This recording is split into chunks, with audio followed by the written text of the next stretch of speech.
জাতীয় দলের হয়ে এই মুহূর্তে পাকিস্তানের বিপক্ষে সিরিজের প্রথম টেস্ট খেলছেন সাকিব আল হাসান। তবে এবার হত্যা মামলার আসামি সাকিবকে জাতীয় দল থেকে অপসারণ করতে বাংলাদেশ ক্রিকেট বোর্ড কর্তৃপক্ষকে লিগ্যাল নোটিশ দেওয়া হয়েছে।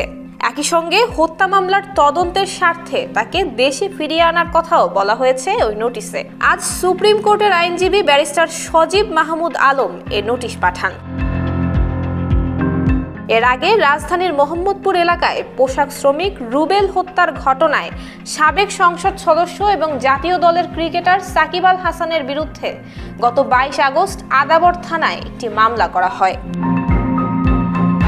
250-টিরও বেশি ডিজাইন অপশন নিয়ে ওয়ালটন স্মার্ট ফ্রিজ, বোঝে আপনার প্রয়োজন।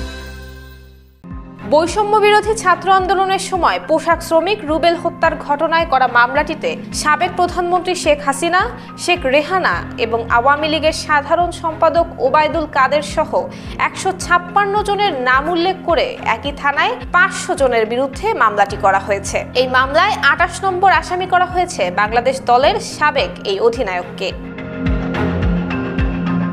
মামলার এজাহারে বলা হয়েছে, গত 5 আগস্ট আদাবরের রিং রোডে মিছিলে অংশ নেন রুবেল।